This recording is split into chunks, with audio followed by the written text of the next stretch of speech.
C'est Dragon 37 ou Dragon Sport, parce que là aujourd'hui on est sur la chaîne de Dragon Sport, donc c'est ma seconde chaîne. Je vous invite à vous abonner si c'est déjà pas fait, si c'est pas déjà fait, ouais bref, vous avez compris.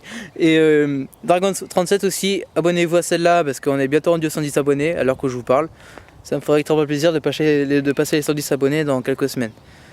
Donc alors aujourd'hui on va faire un petit tuto très rapide, enfin rapide entre guillemets, parce qu'on va faire un petit bar spin donc en BMX. Donc c'est le but du tuto, mais aussi en trottinette, parce que moi personnellement la trottinette c'est par là que j'ai commencé. La trottinette j'ai toujours fait ça en trottinette, et là ça fait depuis 2-3 mois que je le maîtrise, le bar spin. Et pourquoi je fais que maintenant? Bah déjà vous voyez mon arc de mon ancienne roue, voilà, allez, j'ai fait une petite chute avec, du coup le temps que je répare la roue, ça, voilà, ça va faire depuis 3 semaines que je me suis pas remis au BMX. En vrai je vous fais le tuto comme ça, alors j'ai même pas pris le BMX encore, j'espère que ça va y aller. Donc là le bar spin c'est quoi? En gros le bar spin c'est tu fais tourner la roue pendant que tu es en l'air. Ou alors sur le plat. Mais enfin sur le plat c'est quand même chaud, enfin moi je préfère le faire en l'air, tu as moins de chances de tomber quelque part. Donc là je vois qu'il commence à pleuvoir, c'est super. Ça... Ok c'est bon les gens, j'ai fini de passer la caméra. Donc là bah il pleut un peu. Donc alors déjà pour commencer le tuto, on va prendre la trottinette. Donc alors pour prendre la trottinette déjà, donc le bar spin en gros c'est comme ça. Donc là je l'ai fait sur le plat mais normalement il faut sauter tout ça. Donc là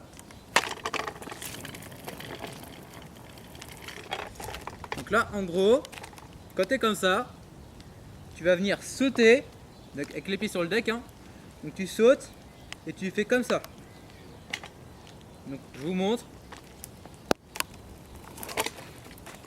Ah je me suis un peu chié. Voilà.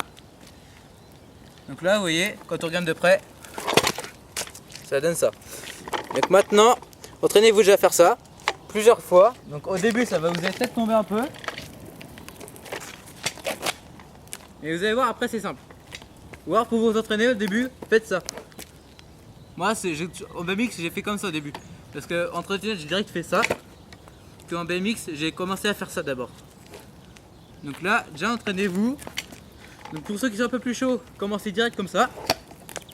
Et ceux qui en ont entre guillemets jamais fait, faites comme ça. D'accord? Là, déjà une fois que vous aurez fait ça, ça sera déjà pas mal. Et une fois que vous aurez bien réussi à maîtriser ça, donc alors ce que vous allez faire, c'est essayer de sauter le plus haut possible en faisant tourner le guidon. Et une fois que vous aurez tressé assez propre comme ça, bah vous passez au BMX. Après au BMX c'est pas tout à fait la même chose, c'est ressemblant, le geste est le même, mais c'est pas la même chose. Donc déjà pour le BMX, la différence c'est que déjà c'est plus gros, c'est un vélo. Mais merde. Mais en plus, pour faire tourner le vélo, donc moi vu que c'est un race, bah, le câble bah, il est pas fini hein. Donc moi ce que je fais en race c'est que je fais ça. Donc je lâche une main, vous voyez, et je refais comme ça. Donc là après je remets comme ça, parce que vu que c'est pas un système où je peux tourner le câble, le guidon infiniment. Donc là avec la GoPro vous allez voir les deux passages. Donc là hop je la mets en route.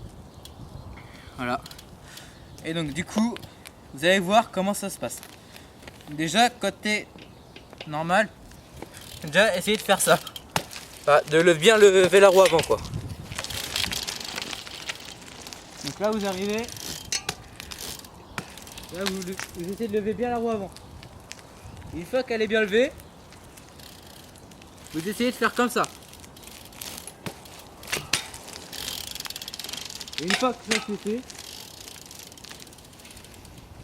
donc une fois que ça c'est fait, vous allez passer au bar spin. En gros, ça donne ça. Ok? Waouh! Là, je ramène chez le mécano la roue parce qu'elle fait un bruit bizarre. Enfin bref. Donc je vous mets la vue avec la GoPro. On se retrouve. Donc là, on va se laisser là-dessus parce que ma caméra s'est coupée. Donc pas celle-là, mais la GoPro. Sinon, je serais pas en train de tourner avec. Donc la GoPro, il pleut vraiment énormément dehors. Et là, c'est vraiment des... En fait, c'est pas qu'il pleut tout d'un coup, c'est que c'était des giboulées quoi. Mais c'est des gros giboulées. Et en plus de ça, bah... Voilà, il pleut quoi. C'est chiant, ça glisse. C'est dangereux. C'est dangereux, ça glisse. En plus, je dois ramener ma roue au mécano parce qu'elle fait, comme vous avez entendu, elle fait vraiment un bruit bizarre. Et j'ai pas envie de me retourner sur la piste avec un bruit comme ça dans la roue avant. Et puis bah voilà, c'est tout ce que j'ai à dire. Franchement, j'ai rien d'autre à dire. Hein. Écoutez, tu veux dire quoi d'autre toi? Dis-le moi dans les commentaires si tu veux dire un truc. Enfin bref, plus sérieusement. Donc on sait ça dessus. Pour ceux qui dislikent mes vidéos, donc ça sur Dragon37, sur Dragon Sport du coup, j'ai le tuto que je vais faire, ou d'autres youtubeurs, vous pouvez me dire s'il vous plaît en description, en commentaire, pourquoi vous dislikez les vidéos des gens. Ça c'est vraiment une question que je me pose et que du coup, que personne ne me répond au collège ou chez moi. Et du coup, j'aimerais vraiment savoir pour tous ceux qui vont disliker les vidéos, s'il vous plaît, dites-moi en commentaire pourquoi vous avez disliké mes vidéos ou les vidéos d'autres youtubeurs. Ok, c'est tout, on sait tout.